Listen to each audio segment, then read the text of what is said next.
Boker Tov, everybody. It's Hayim Tovim in England.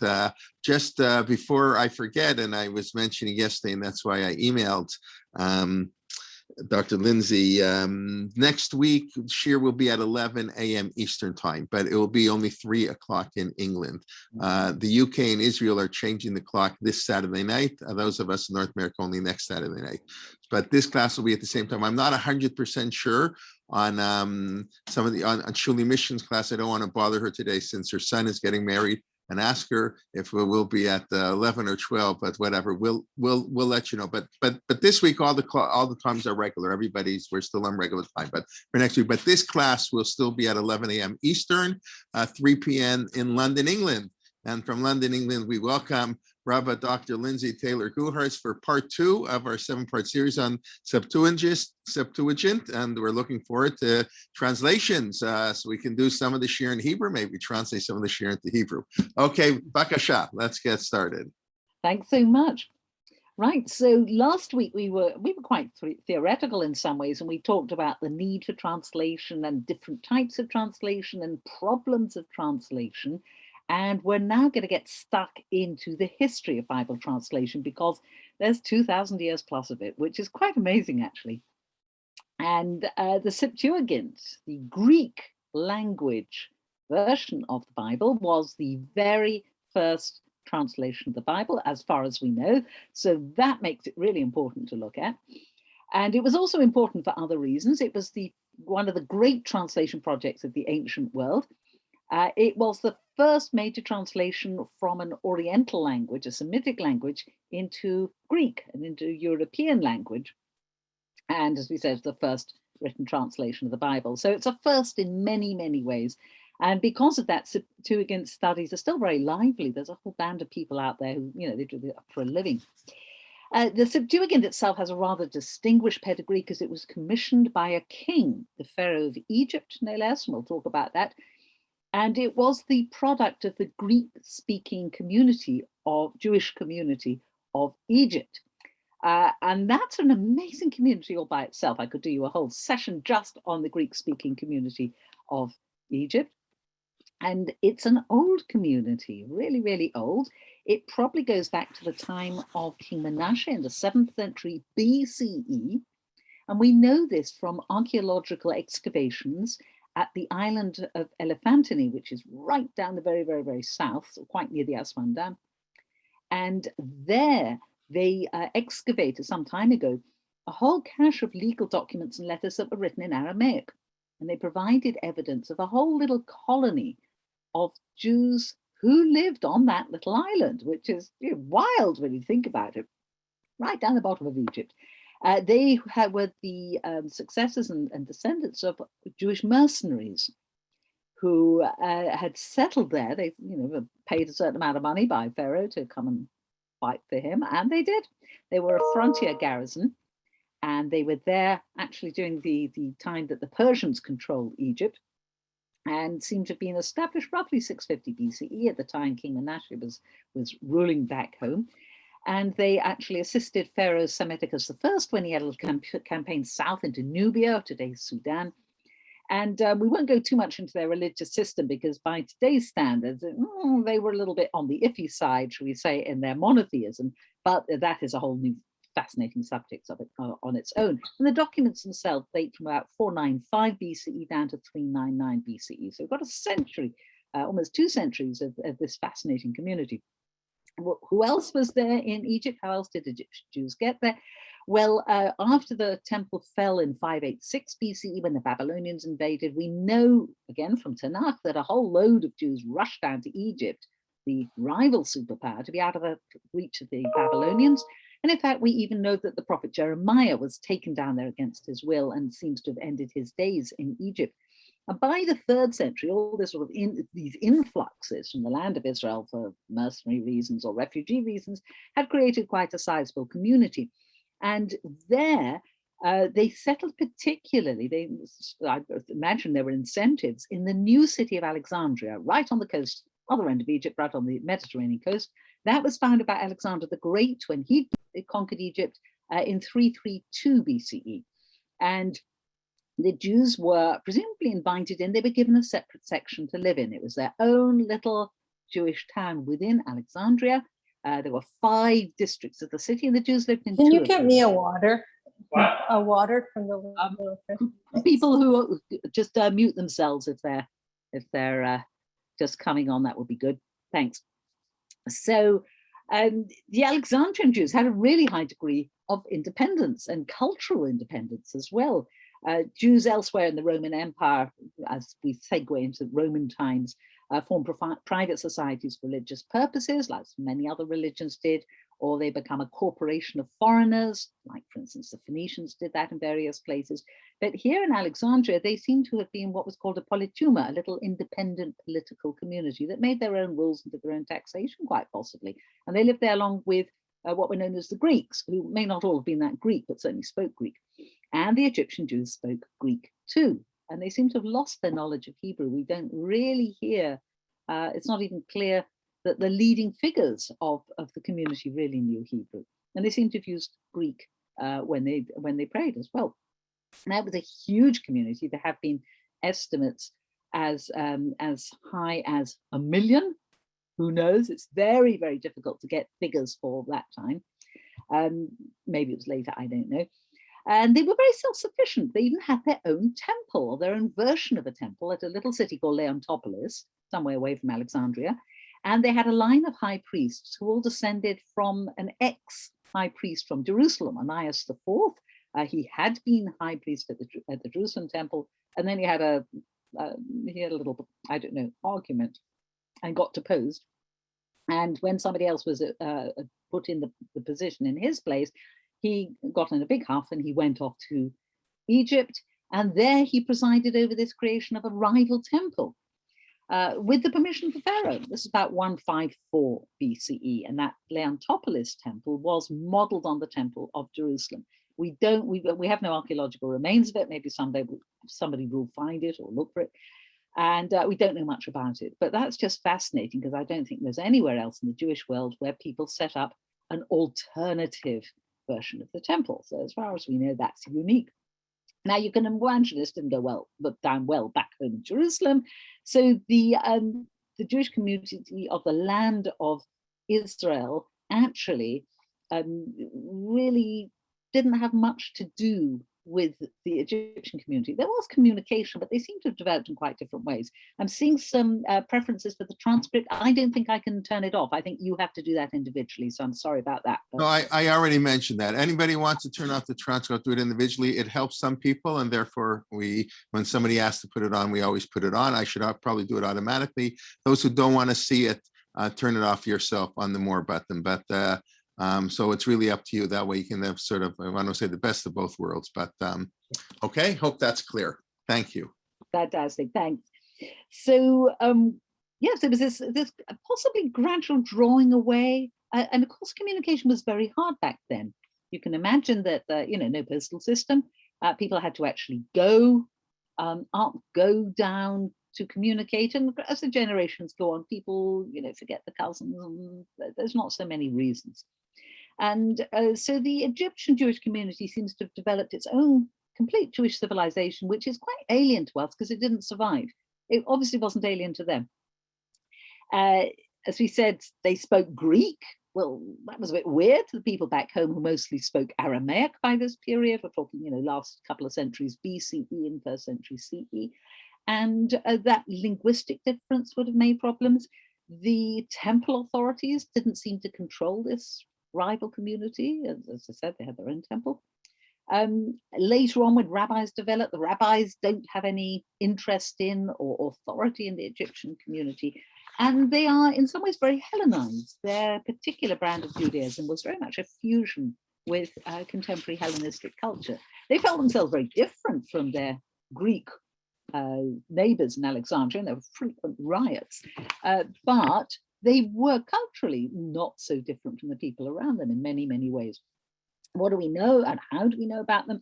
Principally from the writings of Philo, who was a Jewish philosopher whose works were preserved actually by the Christian church because Jews weren't interested.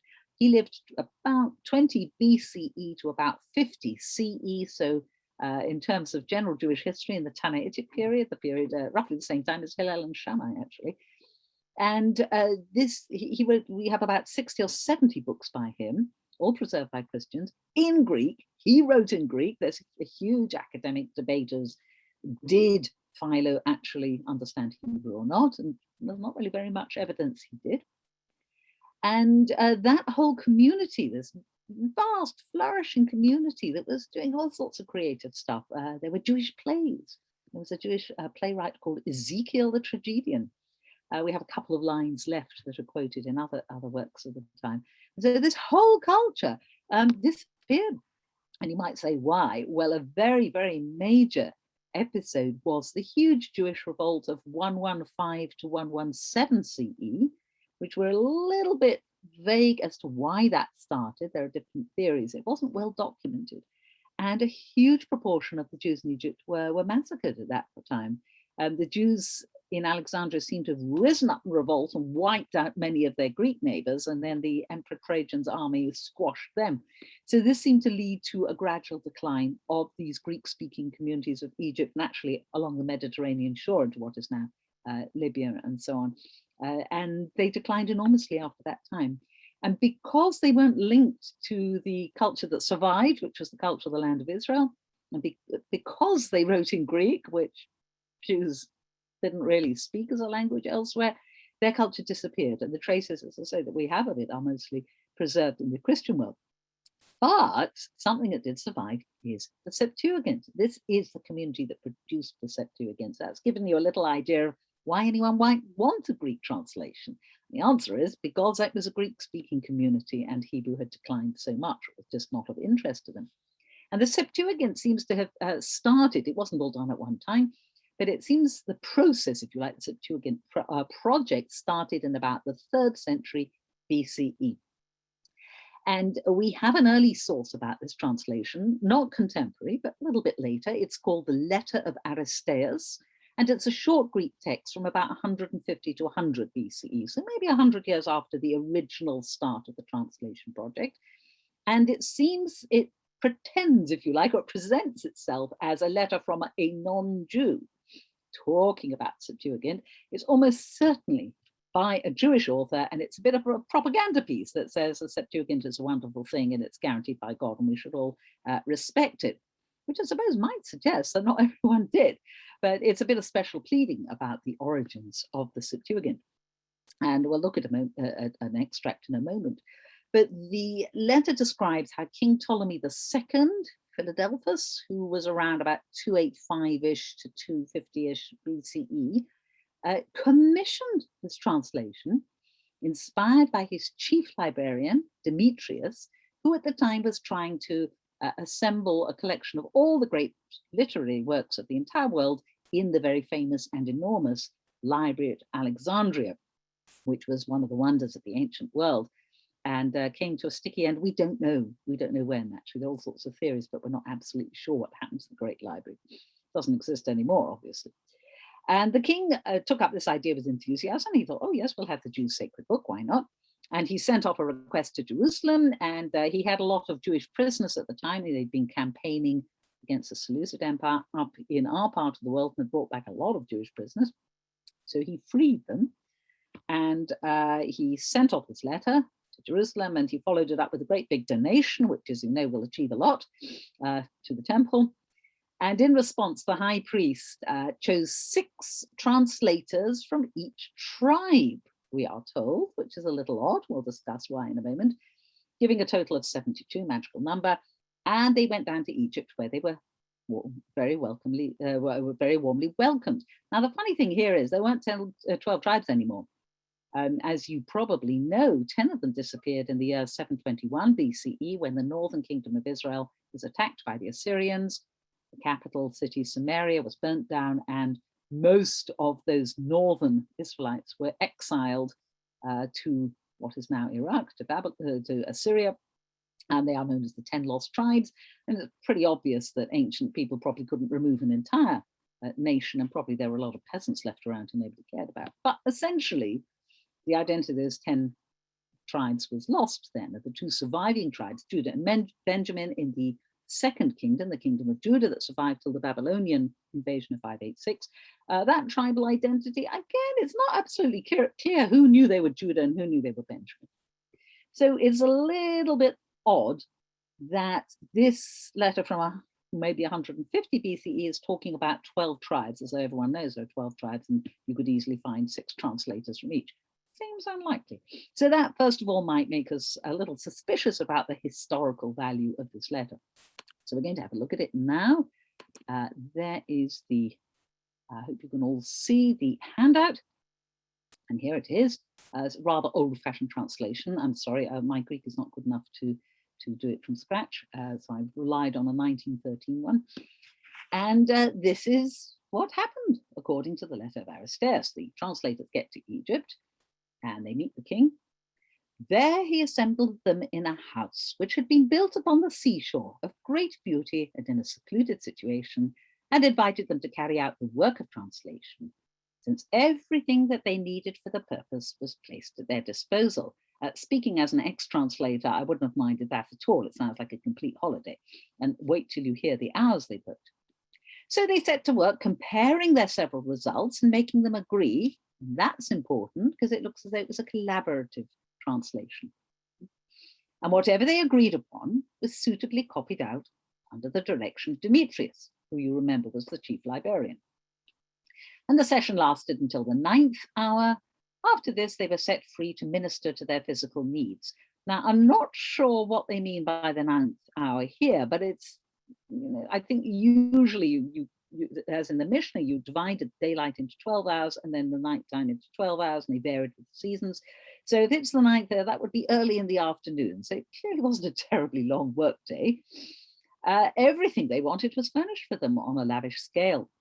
In the early morning, they appeared daily at the court, and after saluting the king, went back to their own place. And as is the custom of all the Jews, they washed their hands in the sea and prayed to God, and then devoted themselves to reading and translating the particular passage upon which they were engaged. Once again, they're all engaged on a particular passage. So it sounds like a collaborative translation. They're all pitching in and whacking through the book as a group. As I have already said, they met together in that place, which was delightful for its quiet and its brightness, and applied themselves to their task. And it so chanced that the work of translation was completed in 72 days, just as if this had been arranged of set purpose. Now, I have to say personally, as a translator, I'm doubtful that even 72 people could translate the whole of Tanakh in 72 days.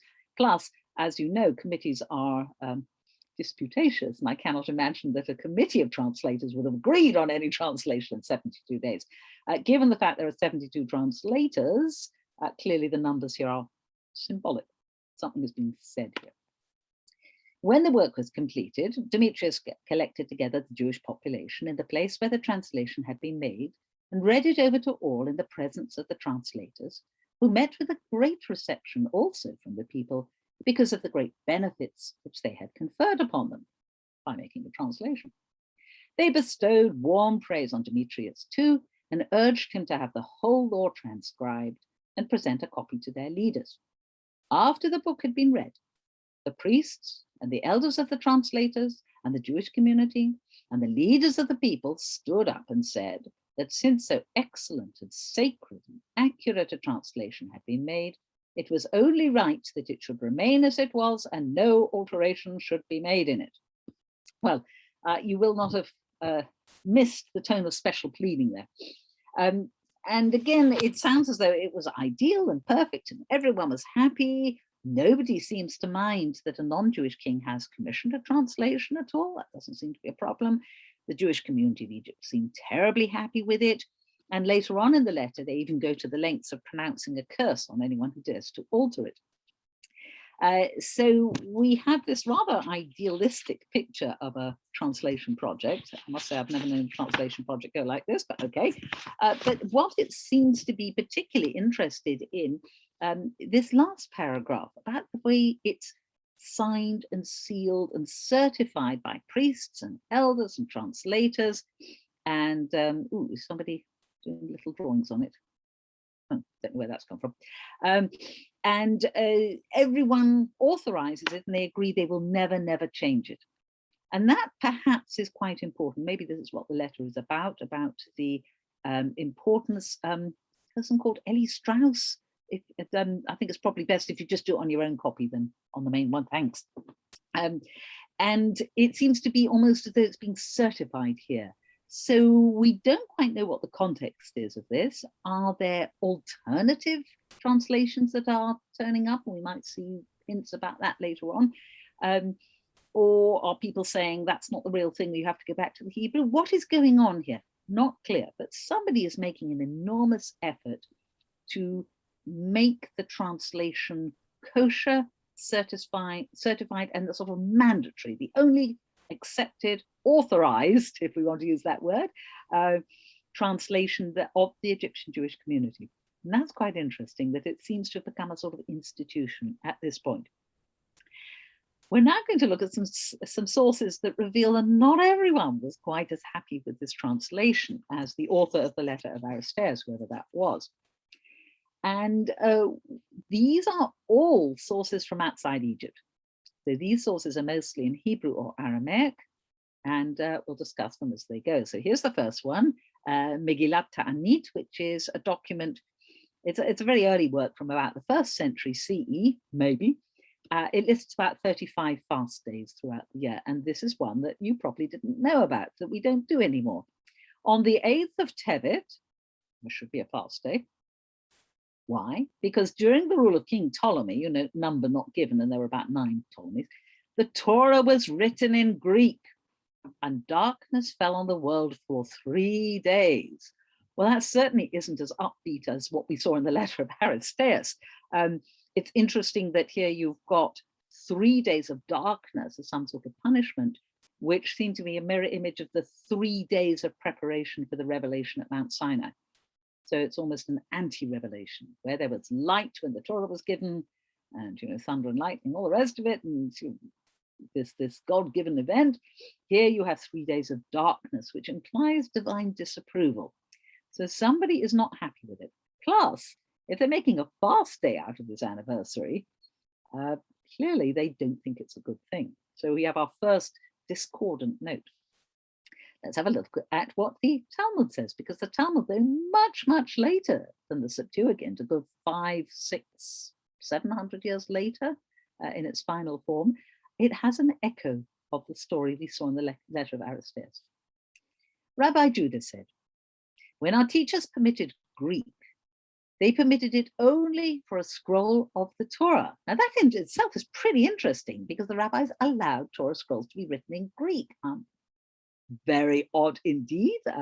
We don't have permission nowadays to write Torah scrolls in any language except for Hebrew, so that in itself is interesting. This was on account of the incident related in connection with King Ptolemy, as it is taught. It is related of King Ptolemy that he brought together 72 elders, same number, and placed them in 72 separate rooms without telling any of them why he had brought them together. And he went into each one of them and said to him, translate for me the Torah of Moses, your master. God then prompted each one of them, and they all conceived the same idea and wrote for him. They all conceived the same idea means their translations were identical. So we have the 72 translators who are elders. We saw them before. We have them being brought by King Ptolemy. We saw that before. We have new details that, remember we said what we see from the Letter of Aristeas is a group of people working on one text at a time. Roughly, they're making their translations agree, they're talking to each other. Here they are in 72 separate rooms, and they all write the same thing. Plus, they don't know what their mission is before they get there. King Ptolemy goes into each one separately and gives them this task of translation.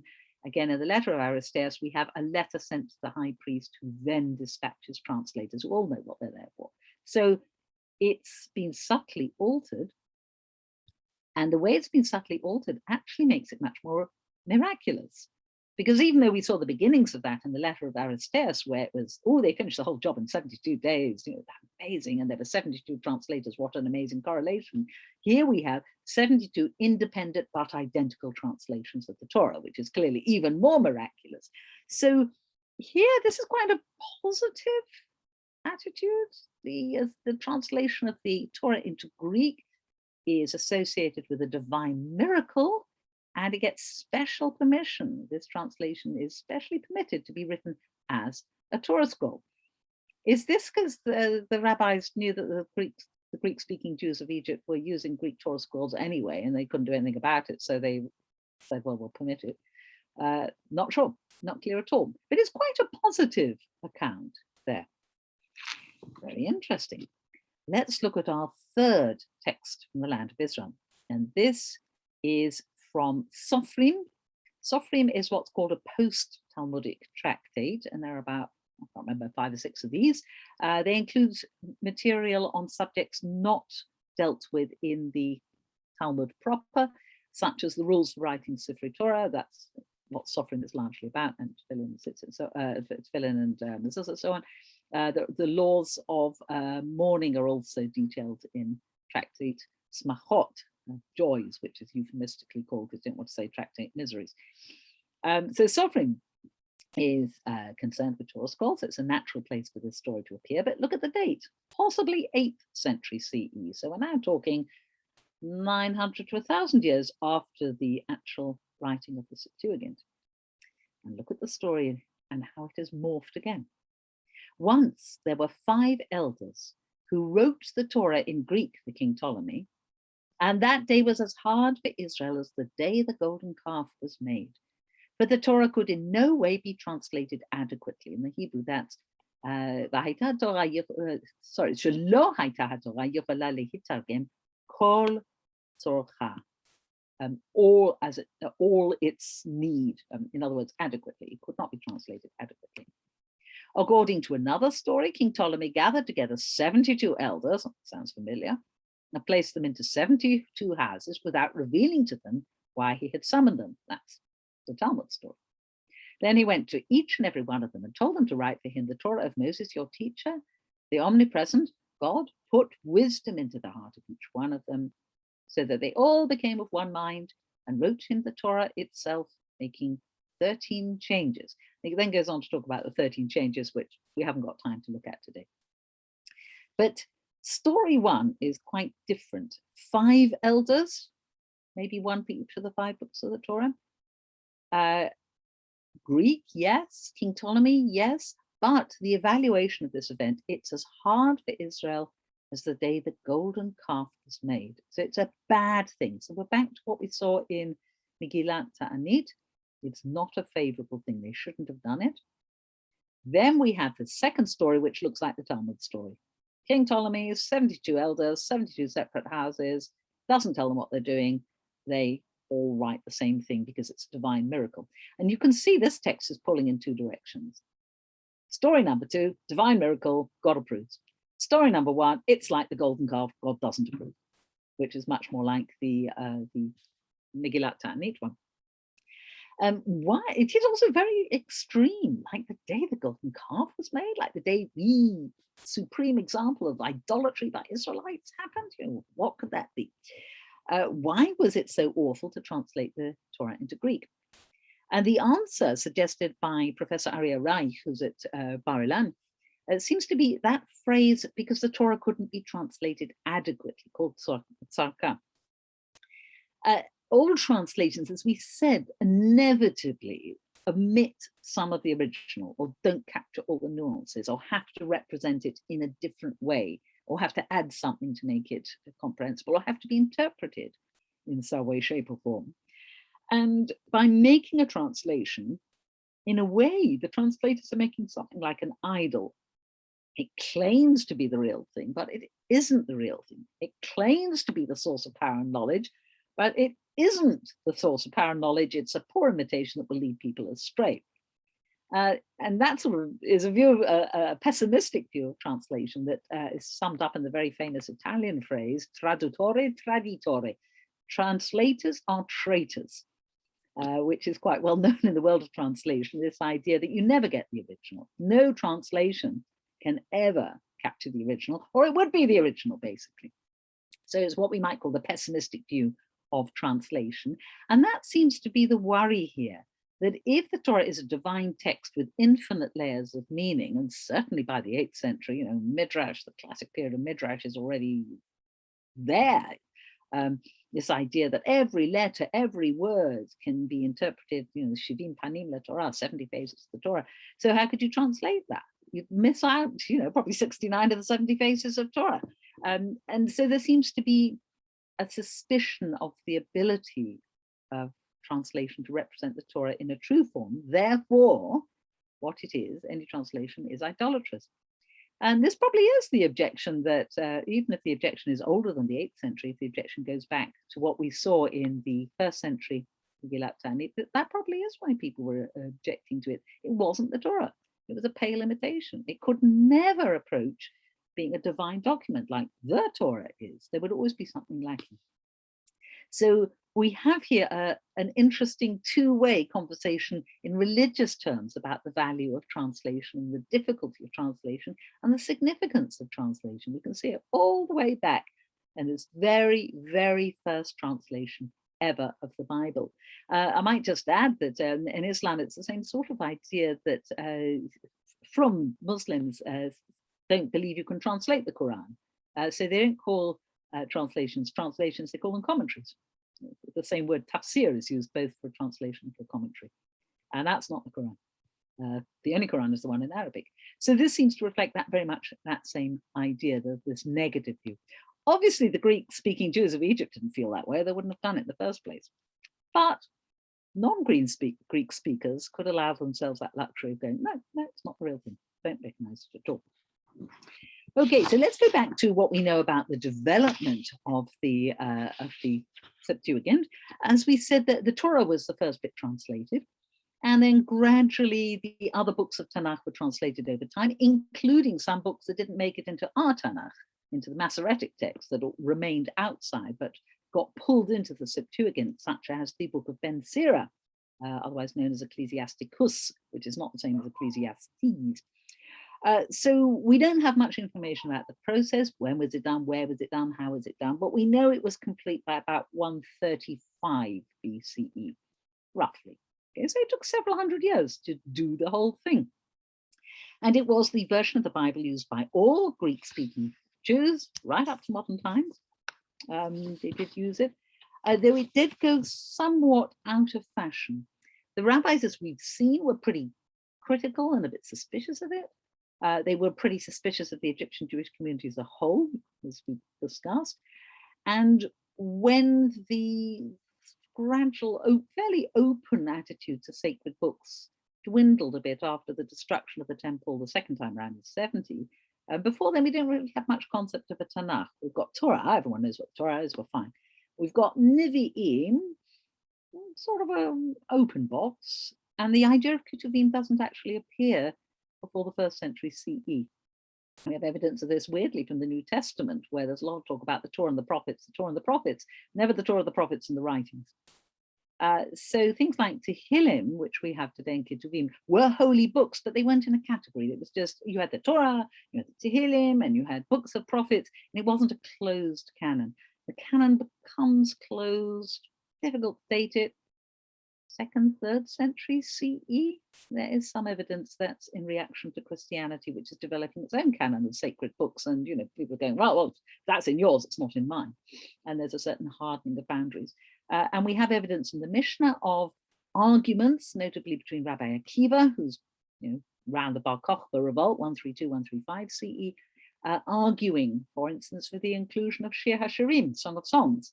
But some people, also rabbis, were saying, we don't want this. That's not a holy book. And Rabbi Akiva says, yes, it is. And there's some other books they argue about. Mishle is one, Kohelet is one.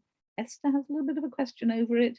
And even Yechezkel, sometimes there's an account in the Talmud that the rabbis wanted to hide it away, put it in Geniza. So we can see that the canon, the biblical canon, doesn't solidify for a while. And so it's perhaps not surprising that the Septuagint just sort of took everything basically, and nobody said that's in, that's out. They just translated it, so it was in that group of texts. We also just find that with the rise of Christianity, early Christians are mostly Greek-speaking, and they are using the Septuagint. And as it becomes more identified with Christians, rabbis go over it more and more. And gradually, there seems to be some sort of reluctance of Jews to use the Septuagint as much. And new Jewish translations were made into Greek, following the Hebrew that underlies the Masoretic text. And remember, we said that the Hebrew underlying the Septuagint seems to be a little bit different in places, and we'll talk about that in a moment.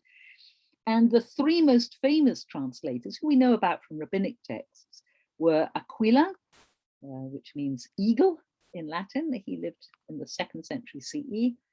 Somebody else called Symmachus, and somebody else called Theodotion. And they're sometimes known as the three, because they all do their own Greek translation.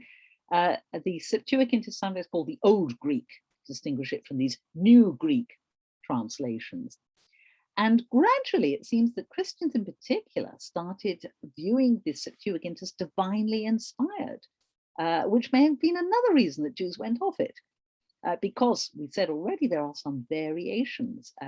We talked last time about that verse in Isaiah, a virgin shall conceive, but it's much easier to get that out of the Septuagint translation of Parthenos, which can mean a virgin as well as a young woman, and often does, than out of the Hebrew Alma, which has no connotations particularly of virginity, it's much more about age. So you can see that Jews might have thought, don't want to use that anymore. The opposition are making too much use of that. Some early Christians also started to claim that Jews had altered the Hebrew text to remove pre-existing evidence that Jesus was the Messiah, and that therefore the Septuagint was divinely ordained and divinely guaranteed and was better than the original Hebrew text. So we're going to have a little look at an example of that idea. The works of Justin Martyr, a very, very early Christian writer, who's most famous for the dialogue with Trypho. It's a disputation with a fictitious Jew called Trypho, in which, of course, Justin Martyr wins because he's the Christian and Trypho is representing the Jewish community. And this is part of the argument. And this is Justin Martyr speaking in his own voice. He says to his adversary, to Trypho, I am far from putting reliance in your teachers who refuse to admit that the interpretation made by the 70 elders who were with Ptolemy, king of the Egyptians, is a correct one. In other words, you lot are rejecting the Septuagint. And they attempt to frame another. This may be a reference to the new Greek translations. And I wish you to observe that they have altogether taken away many scriptures from the translations affected by the 70 elders who were with Ptolemy, and by which this very man who was crucified is proved to have been set forth expressly as God and man, and as being crucified and as dying. In other words, you've taken the bits that didn't suit you out, but they were there originally. But since I am aware that this is denied by all your nation, I do not address myself to those points, but I proceed to carry on my discussion by means of those passages which are still admitted by you. In other words, I won't descend to your level, and I'll prove it to you from the bits you've left in of the Bible. So you can see that early on, there is dispute over the Septuagint, its accuracy, its holiness, its authority. And Christians start saying, well, this is the true Bible, your Hebrew version, you've been messing around with that, and it's not the original one. And it continued to be the Bible of Greek-speaking Christians and the basis of many, many later translations. It's the basis of the Old Latin versions that we'll talk about. It's also the basis for the Slavonic, the Syriac, the Old Armenian, the Old Georgian, and the Coptic versions of the Old Testament used by Christians who spoke those languages. And it is also the version of the Bible that is quoted in the New Testament. Now, the New Testament itself was written in Greek, but when it quotes Tanakh, it quotes the Septuagint. So again, you can see very early on, it becomes identified with Christians, even though it's a Jewish translation. So let's think about the text of Septuagint. What text? We talked a little bit about the variations in Hebrew text that we have. Again, we don't have any original manuscripts of the Septuagint. The most famous manuscripts, the ones I put here, the Codex Vaticanus, which is also in the Vatican, 4th century, the Codex Sinaiticus, 325, 360 CE, and the Codex Alexandrinus, 5th century. I'm very lucky. The Codex Sinaiticus is down the road from me, and I've been to see it often. It's beautiful, it's enormous, 2 vast volumes, and it's on display permanently in the British Library. So if any of you get over to London, go to the British Library and you can see Codex Sinaiticus. They've also got a very nice book about it they sell at the library. Codex Alexandrinus is there, but not on display, so I've never actually seen it. And it's one of the great treasures of the library. Actually, it's one of the most important books ever. It was pinched, sorry to say, from the monastery of St. Catherine in Sinai. That's why it's called Sinaiticus. It was basically bought for a song, or stolen, might be another word for it, in the 19th century, and then flogged to the British Library, or what was going to be the British Museum. So it's a bit of an accident of history that happens to be there. I think the monks at Sinai are a bit cross about this. So what's in the Septuagint? It groups the books differently from the order in which we put Tanakh, and sometimes the names are different. And obviously the Greek names remain the same, but some of them, I put them here in brackets if they differ. So we have a section called Law, and that is the Torah. Genesis, Exodus, which of course means going out in Greek. I once flew Greek Airlines to Israel, and I was enchanted by the fact that over all the escape doors it said Exodus. I thought that was just wonderful. Leviticus, Numbers, which is an English name, of course, called arithmoi. You can see the connection with arithmetic. Deuteronomy, which Deuteronomos means second law in Greek. There's a history division, which has Joshua, Judges, Ruth, 1-2 Samuel, which is weirdly called 1-2 Reigns, and 1-2 Kings, Malachim, which is called 3-4 Reigns. You get this in Catholic Bibles as odd numbering of the books. You have to be aware of it. 1-2 Chronicles, which is called Parilopemenon. 1 Esdras, we don't have that at all. Ezra and Nehemiah, which is combined and is called 2 Esdras. Tobit, Judith, not in our Tanakh. Esther, which has extra bits, and the first 3 books of the Maccabees, which are not biblical for us. Under wisdom, we have Psalms, and extra Psalms, Psalm 151, the prayer of Manasseh, we don't have that. Job, Eov, we have that. Mishlei, Proverbs, Kohelet, Ecclesiastes, Shir HaShirim, yeah. Wisdom of Solomon, not in our Bible. Ben Sirach, not in our Bible. And Songs of Solomon, not in our Bible. Prophets, we've got the Treasure, the 12 minor prophets. Again, what you would expect, Isaiah, Jeremiah, Ezekiel, they're all there. Baruch, we don't have that. Lamentations is Eicha, we put it in Ketuvim, the accounts of the prophet. Letter of Jeremiah, we don't have that. And there Daniel has additions in the Septuagint. And there's an appendix, which is the 4th book of Maccabees. So it's like Tanakh, but it's not like Tanakh. It's Tanakh with extras. And the extras have a collective name. They're known as the Apocrypha, which means the hidden books. You may have come across this term. And the Apocrypha are generally accepted by the Catholic Church and the Eastern Orthodox churches, but the Protestants don't think they're biblical. So the Protestants sort of went back to the Jewish canon and thought, yeah, those are biblical books, and accepted them. Not all of them are translations, by the way. 2 to 4 Maccabees were always written in Greek, so they weren't translations. They were just shoved into the Septuagint as a large bookcase full of all sorts of things. So let's have a little look at the translation technique and how does that work? How are they? What sort of the principles are they using? Are they using literal principles, more paraphrastic ones where it's freer? Since the books were translated over a couple of hundred years, it's clear they weren't all translated by the same person. So they vary. Because it was a first in so many ways, the translators really had to work out what they were doing as they went along, including how to translate a Semitic language into an Indo-European one, because it doesn't work the same way. You can't play around with roots as you can in a Semitic language. How to transpose concepts from ancient Israelite culture into Hellenistic culture, which was a bit of a challenge.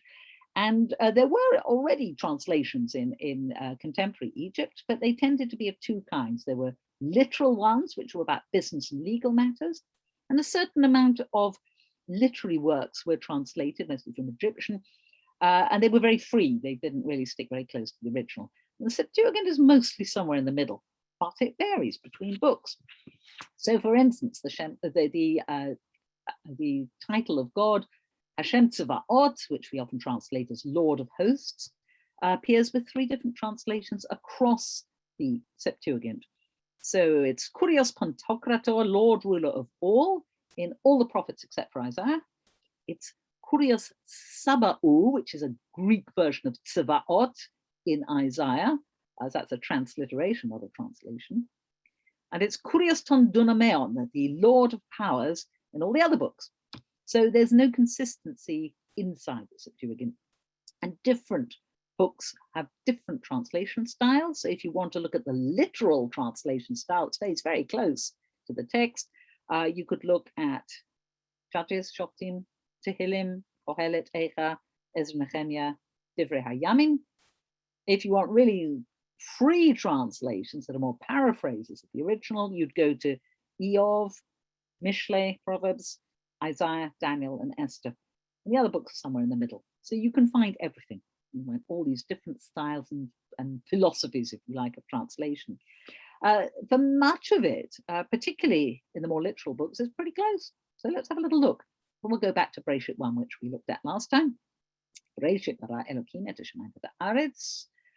V'haaretz hayta tova vo v'choshech ha'pnei tohom v'ruach Elokim merechefet al pnei hamayim. Okay. There's a very lovely thing you can find on the net, the New English translation of the Septuagint. In the beginning, God made the heaven and the earth. Yeah, nothing to see there. Of the two possibilities in the beginning of God's making, they've gone for the other one. In the beginning, God made. So, okay, that's fine. A lot of translations do that. Yet the earth was invisible and unformed. That's tohu vavohu. Okay, nobody knows not to do with tohu. Invisible? Oh, I don't know. It's not particularly what tohu means, but we don't know what tohu means, so it's not bad. And darkness was over the abyss. Okay. And a divine wind was being carried along. That's quite interesting because merechepet is not a passive. It's not was being anything. It's fluttering or moving. This was being carried along over the water. The word wind here, I think that's a problem with the English. I think in Greek it's pneuma, which like the Hebrew ruach can mean breath and can mean spirit. I'm not actually sure if it means wind as well, but okay, so that may be more an English translation of the Greek problem. But sometimes that's pretty close to what we would expect. But sometimes the Septuagint does some rather wacky stuff. So we'll have a look at that from the story of Cain and Abel. And you probably remember that the brothers each make a sacrifice to God, and God accepts Abel's sacrifice, but he doesn't accept Cain's sacrifice, and Cain is very upset. And God then gives him a little warning speech. It's chapter 4 in Bereshit, and he says to Cain, Halo im tetav se'et, ve'im lo tetav, lepetach chatat rovetz, ve'elecha chukato, ve'ata timshalbo. Quite a difficult thing to translate anyway, because nobody really knows quite what to do with im tetav se'et. King James says, if thou doest well, shalt thou not be accepted. And the New Jewish Publication Society says, surely if you do right, there is uplift. Very odd word, because the word se'et comes from a root that means lift up, but I think it's a very odd translation. Let's look at the Septuagint. If you offer correctly, but do not divide correctly, have you not sinned? Be still. His recourse is to you, and you will rule over him. Now, if we compare that with the English translations we're more used to, it is very odd. Let's read all of the King James. If thou doest well, shalt thou not be accepted, and if thou dost not well, sin lieth at the door, and unto thee shall be his desire, and thou shalt rule over him. JPS, surely if you do right, there is uplift, but if you do not do right, sin couches at the door, its urges toward you, yet you can be its master. Now, the really odd bit is this section here. La petach chatat rovetz. So this is at the door sin lieth, according to the King James, or sin couches at the door. Petach is an opening or a door. But that seems to be still in the Septuagint. Well, that's weird. I do not know where you'd get be still out of la petach chatat rovetz. There just doesn't seem to be a relationship. So that would seem to suggest that the underlying Hebrew text that the Septuagint was translated from was different. Either that or really bad translation, which most people are not happy to go down that route. So again, I haven't gone and checked what the Dead Sea Scroll Septuagint ancestral versions say, and if there is some change there, but I'd guess that's what has happened. And this you find all over the Septuagint, little funny bits where it just sort of goes off-piste for a while, then it comes back again. They can be very, very short like this, and they can be longer. And I thought we'd look at a longer one to see what the Septuagint can really do when it gets going. Sometimes you have huge chunks that are not in the Masoretic text at all. Alternative versions, usually later books. And we're going to see this in Esther. Now, this is again from the English translation that's been done recently, very academic translation, and it's called Edition A, you see, plus chapter 1, 1 to 9. And if we just look at this first, you can see that in this first paragraph, there are no verse numbers. That's because there's no verses in the Bible to which it corresponds. And you can see from here onwards, you have verse numbers, because that's where the Masoretic text starts. Remember, it's happened after these things in the days of Ahasuerus or Artaxerxes. That's where our version of Esther starts. So these two paragraphs are new. Don't exist, not in our version. Might exist in the Dead Sea Scrolls, but not in the Hebrew Masoretic texts. And they give you backstory. So I thought that might be rather fun to see what the Septuagint can do in the way of interesting additions. In the second year, when Artaxerxes the Great was king, on the first day of Nisa, which I presume is the Greek for Nisan, Mardachaios, I'm sure you can guess who that is, the son of Iaros, son of Semel, son of Kisaios, from the tribe of Binyamin, saw a dream. He was a Judean man dwelling in the city of Susa, a great man, serving in the court of the king. Now, he was of the group of exiles which Nabuchodonosor, that's obviously Greek for Nebuchadnezzar, king of Babylon, took captive from Jerusalem with Jechonias, the king of Judea. And this was his dream. Look, shouts and confusion, thunder and earthquake, chaos upon the earth. Look, two great dragons came forward, both ready to fight, and a great noise arose from them. And at their sound, every nation prepared for war to fight against a nation of righteous people. Look, a day of darkness and gloom, affliction and anguish, oppression and great chaos upon the earth. And the whole righteous nation was in chaos, fearing the evils that threatened themselves, and they were ready to perish.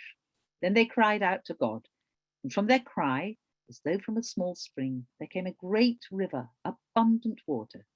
Light, and the sun rose, and the lowly were exalted and devoured those held in esteem. Then when Mordecai, who had seen this dream and what God had determined to do, awoke, he had it on his heart and sought until nightfall to understand it in every detail. Okay, so very dramatic. The dream of Mordecai. We don't have any dreams by Mordecai. What does it actually do? Well, apart from setting the scene, it also gives you a prophetic foretelling of what's going to happen, and it brings God into it.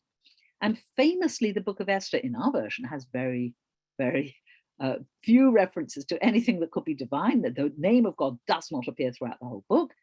And rabbinically, there's this mention where it says, salvation will come to the Jews mima komacher, from another place, and that's God. But God is not out there as a character in the book of Esther. This addition puts him back in. So this may be theologically prompted, as in, of course you need God in a biblical book. It was probably like this. Let's look at the second extra paragraph. And Mordecai took his rest in the courtyard with Gabbatha and Thara, the two eunuchs of the king who guarded the courtyard, who both overheard their deliberations and inquired into their ambitions, and learned that they were preparing to lay hands on Artaxerxes the king, and he told the king about them. Then the king interrogated the two eunuchs, and when they confessed, they were led away. And the king wrote these things in the record, and Mordecai wrote concerning these things. And the king ordered Mordecai to serve in the court and gave to him gifts for these things. But Haman, son of Hammedatha, a Bibian, was highly esteemed by the king, and he sought to harm Mordecai and his people because of the two eunuchs of the king. This is all backstory that we actually only find in Esther. We find about, do you remember the king can't sleep? And he says, bring me the chronicles, because presumably they'll put him to sleep. And he discovers that Mordecai had saved his life by thwarting a palace conspiracy against him. And he says, was he ever rewarded? And his advisors say, no, never had anything. And the king then says, oh, call in Haman and let's organize a special reward for Mordecai. And as it appears, it's actually an ironic moment, but you also get this little backstory.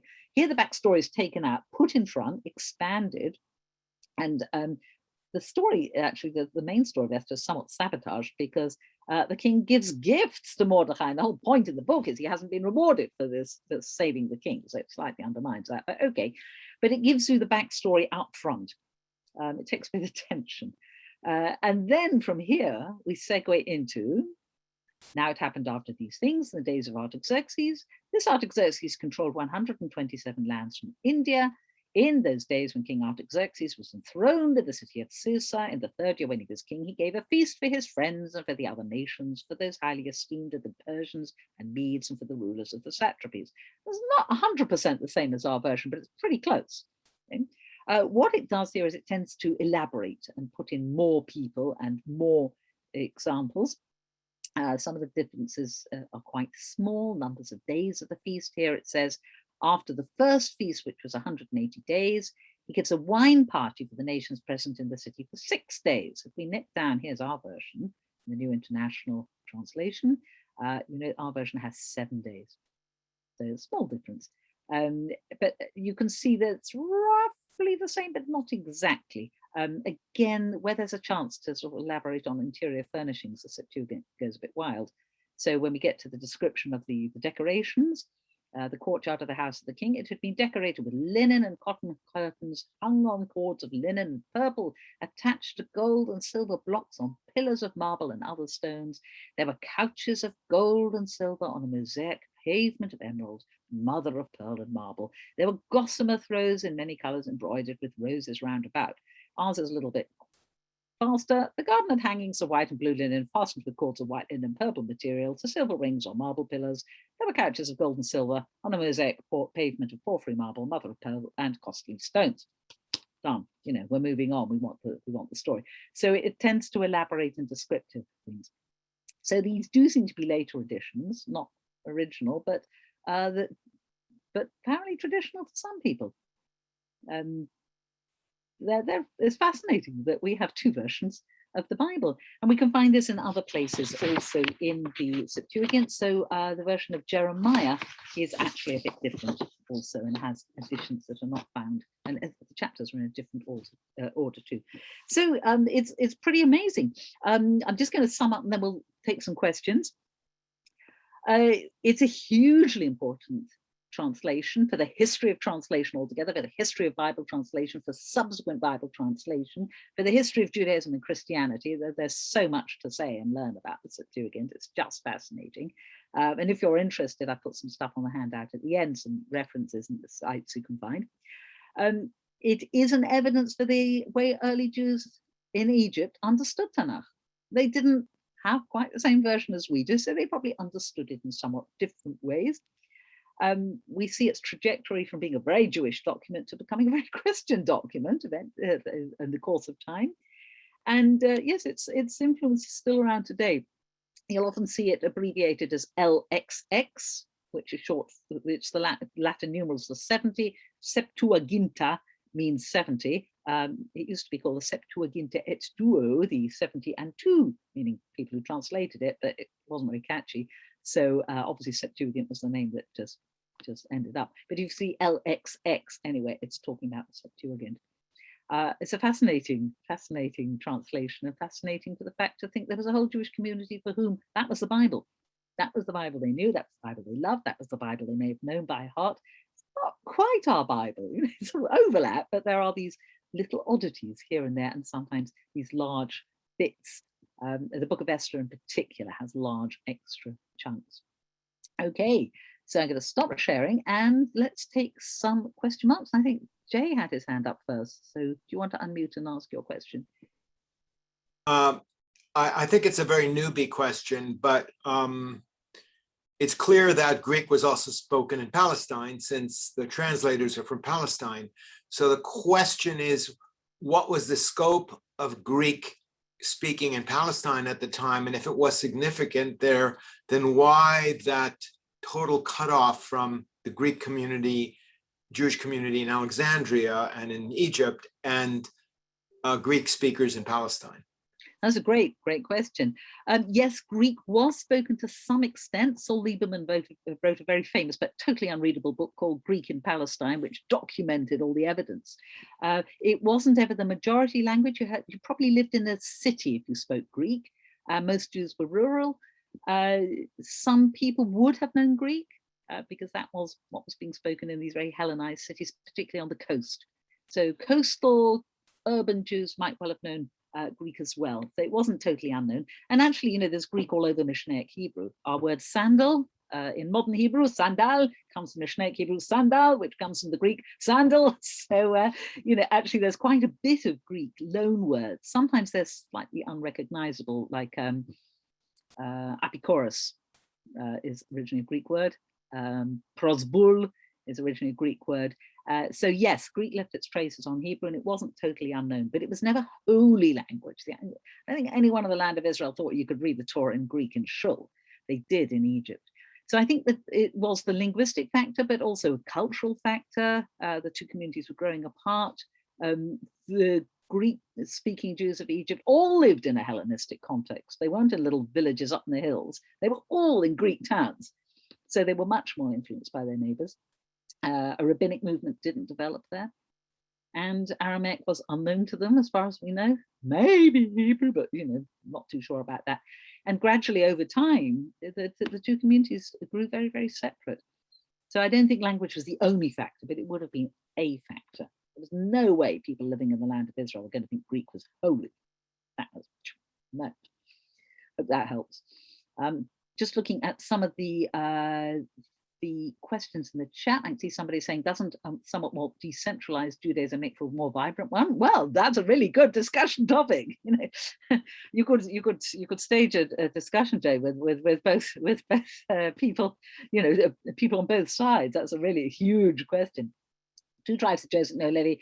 I have no. It depends. It depends what context. Whether you split up Joseph into two and don't count Levi, or whether you count Levi and count Joseph as one, and that varies all over the place. Were the Palestinian Jews largely Greek speaking? No, Aramaic, most of all, biggest language is Aramaic, followed probably by Greek. Some people think there were villages up in the Galilee where they were still speaking Hebrew every day. A very small amount of people knew Latin, well, not very many. Certificate political reasons to please the Greek authorities. I sort of think it's really it's probably an internal Jewish thing to say to the Jews, look, even the Goyim think our Septuagint is wonderful, given by God. It's got a much more inside Jewish note to it. Like what do the Greek authorities care what language these people are reading their sacred scriptures in? Judean Babylon using Aramaic translation. Yeah, it's difficult to know when we're going to do them next week, actually, the Targums. Difficult to know when they start, may well have been around this time. It was oral, certainly, at the beginning. And we'll talk about that next week. 72 identical translations, Talmudic humor. Oh, could be humor. I have a feeling it's evidence of miracle. And yes, all translations are interpretation. Yeah. I wouldn't say that, if Greek translation is bad, why is current English okay? Well, there are sections of the Jewish community that won't work on translation at all. Will only use Hebrew, and but then you have to educate people to know enough Hebrew that you can work in Hebrew, which will be fantastic. But realistically, that's not going to happen in most Jewish communities. And personally, I also much prefer to work on the Hebrew. But what are you going to do? Exclude 50-70% of the Jewish people because they don't know Hebrew. So again, it depends how much you're prepared to sacrifice for that. If you're prepared to have an educational system that only teaches holy subjects in Hebrew, well, you might get what you want. But otherwise, no, it's just not going to work. It's just reality, I think. Mishnah says no translations acceptable except for Greek. Again, because Greek was the alternative. Nobody was saying, what about French? So Jews were either speaking predominantly Hebrew/Aramaic or Greek. Latin was so at the time of the Mishnah, certainly it was so small that it just doesn't really figure. When did Latin become the lingua franca of the Christian Church? When the Christian Church became the official and sole religious body of the Roman Empire in 390 CE. By then, the church became identified with the Roman Empire and inherited Roman language. The first Christians all spoke Greek. Trypho, I have no idea. I'm sure somebody talks about the name. I really don't know if it's related to Trafe. Apocrypha is, well, yes. Modern Hebrew, we use ketuvim chitzonim to refer to the classical Apocrypha. Whether the Mishnaic term sfarim chitzonim actually means what we think of as the Apocrypha is not at all clear. Maybe yes, maybe no. Not sure. And nowadays, that's what people use as a Hebrew version of Apocrypha. Was the Book of Jubilees not included? No. The Book of Jubilees is very weird. Didn't get into the Septuagint. Titiv, yeah. You're absolutely right, person, Jennifer, who said that a Book of Esther wasn't found at Qumran. Yes, it's the only biblical book traces of which were not found at Qumran, which is fascinatingly suggestive. Additions for Esther, yes, they're much more explanatory and introductory than the faithful translation of lost Hebrew. Yes, and they're all putting God back in. It's the prayer of Esther, Pius. She goes on some, but it's all about her relationship with the divine, and she invokes God, which she doesn't really do in the book. So it frums it up some, you could say. The additions to Esther make it a much more religious book. Greek Esther seems to incorporate what we label midrash, yes. And the Targums, yes. I think what we have to think of, and James Kugel's written a lot about this, there were folk interpretations, not even folk, it's just the everybody knows stuff in the air. We still have this. Like if you ask any Jew on the street, what about that text that says an eye for an eye? Any Jew on the street would say, no, it doesn't mean that. It means monetary compensation. You ask that Jew on the street, how do you know that? Everybody knows that. And if you ask them for a source, they won't know. And I think at that time, probably the way people were taught, there was stuff that everybody knew, and it precipitates out into written text. So you find the same ideas in the classical midrash, in the Targums, and in the Greek Esther. So I think rather than being bits of midrash that have moved, it's all those literary genres have derived from what everybody knew or from current interpretations. And that's why you find them all over absolutely everything. Elephantine is the proper Greek pronunciation. It's got a name in sort of modern Egyptian. I've totally forgotten. No, it's gone. Never mind. If you say elephantine, people will know what you're talking about. Are the changes brought in the Talmud actually found in the Septuagint? I haven't checked. Somebody will have checked. I'm really not sure, but you could definitely find academic work on that. Aramaic was known elephantine. Yes, definitely. There's masses about elephantine on the net. You can find all sorts of stuff there. Many people think Trifo was Tarfon. Well, there is this terrible temptation every time you find name A to connect it with name B and go, they're the same person. But I think you'd need more than a vague similarity in name to really, really clinch it. You'd have to date Rabbi Tarfon, which is probably going to be difficult. And then you're going to have to locate him somewhere where he can talk to Justin Martyr. I forget where else. I think Justin Martyr was active in Palestine, I think, at the time. Can't remember. But you would have to have them at the same time, same place. So it's a possibility, but I'm not sure if we can prove it at all. Is there a thought the Septuagint is based on an earlier text? Yes, it's a different version of the Hebrew. That we talked about that last week, that there are 3 types of documents or biblical manuscripts in the Dead Sea Scrolls. There's what underlies our Masoretic text that we still use today. There is the one that underlies the Samaritan version of the Torah, and there is something that seems closer to the Septuagint. So one of the reasons for the differences may be that they're using a slightly different Hebrew text, not massively different. And I don't think that would apply to Esther, because I think that's one of the later translations. But in terms of the Torah, it seems that possibly there was a slightly different Hebrew text behind the Septuagint, because as you saw in that Cain and Abel quote, you just can't relate the Hebrew to the Greek. Again, that will be interesting to go back and see what do the Dead Sea Scrolls fragments say. Are there fragments that reflect that translation in the Greek? In which case you could say, there you are, it's a Septuagint family of biblical manuscripts there. So that's interesting. Were the translators not coerced to translate? I don't think so. Well, it depends how historical Letter of Aristeas is. There it says they were invited. Talmud doesn't really say they were coerced. He said the king assembled them and then told them to do X. If money was involved, I shouldn't think they were coerced. But again, these are not necessarily historical accounts. They are, I hesitate to use the word propaganda because it sounds so rude, but they are accounts that are trying to prove a point. They're presenting things in a way to tell you something, and what that something seems to be often is this is a miraculous and divinely authorized translation. So how that fits in with history is terribly difficult to know. Unfortunately, that's about all the evidence we've got. So if Rabbi Tarfon is slightly older than Rabbi Akiva, he may be a little bit early for Justin Martyr. Justin Martyr's dates, I'll put it roughly on the handout. I'll take a copy here. There's Justin Martyr. 100, 165. No, they could overlap. He'd be very, yeah, I suppose they could but Justin Martyr would be terribly young and Rabbi Tarfon would have to be terribly old. But again, it's probably impossible to prove. You're resting a whole theory on 3 consonants. So, if you could show that what Trifos says is exactly what the parallel by our records of what Rabbi Tarfon says, but I have a strong suspicion that since Rabbi Tarfon is not represented in Tannaitic sources as disputing with Christians, he's probably saying things about, when you bring Shabbat in and how high the Erev has to be, and he's probably not actually talking about stuff that appears in the dispute with Trifos. So it would be really hard to find extra evidence, I think. But it's an interesting theory. It's possible. It's very hard to rule things out as very well as very, very hard to prove things. Absolutely. Right. Have we got to the end of the? I think so. Yes, I think we have. Yes. All the thank yous. Okay, thank you very much. Okay, next week, please God, we look forward to 3 p.m. in London, 11 a.m. here on the East Coast of America. Okay. We'll do the Targums. We'll do the Targums. Okay, very good. Very good.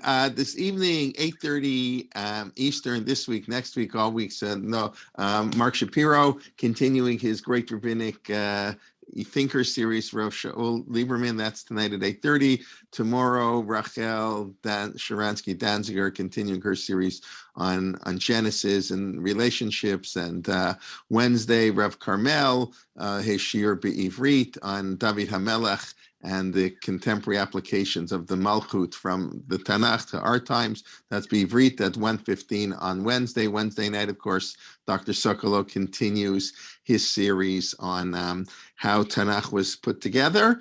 And Thursday, Shuli Mishkin, please God, is back in her class at 11. And the Thursday night shir this week, Parsha Shir by Rifki Freundlich from Montreal, and my shir 9:30 Friday morning on the Siddur, and Menachem Leibtag on Sunday morning. That pretty much wraps up the week, I believe, and we look forward to learning with you and your friends, and everybody should have a wonderful day, and thank you very much, and be well. Thank you, and thank you. Okay, have a good one. Bye-bye. Bye. Did you say that Shuli this week is going to be 11 o'clock? Oh, I apologize. Thank you. No, she's 12, right? I just got used to saying 11. Yeah. I'm sorry. Yeah, it's an email, but thank you for the correction. Yes, her class, just her schedule works out. It's at 12 noon and not at 11. Thank you very much, Ruth, for that. Okay. Have a good day, everybody. Okay, thank you. Okay, bye-bye.